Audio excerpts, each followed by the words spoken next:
مين.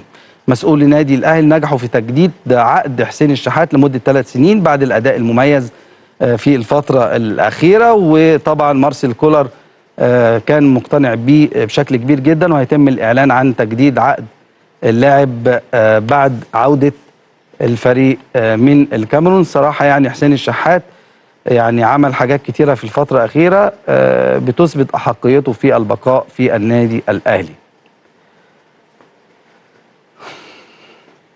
المدير الفني لنادي صن داونز اتكلم مع بيرسي تاو، لان بيرسي تاو كان يمكن من ابرز اللعيبه اللي كانوا موجودين في مباراه الاهلي مع صن داونز، واتكلم معاه من اجل العوده لصفوف صن داونز خلال المرحله المقبله. وعرفنا ان بيرسي تاو عرض على الاهلي الامر طبعا ومسؤول البعثه والجهاز الفني، ومن المقرر ان يتم حسم موقف بيرسي تاو في الايام القادمه.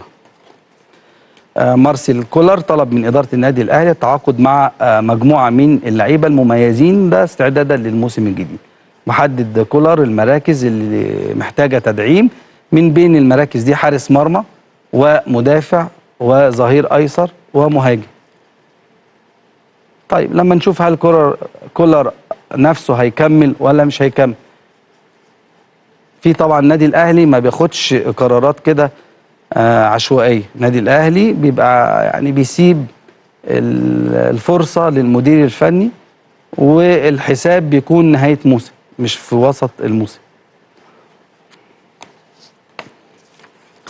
طيب في احمد الشناوي حاطين عينهم عليه، في اسامه جلال، وفي محمد شكري، ادي الثلاث مراكز، وفي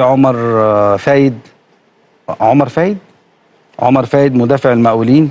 بس هو يعني لو شبيه حجازي زي ما الناس بتقول، وهنشوف ايه اللي هيحصل في الايام.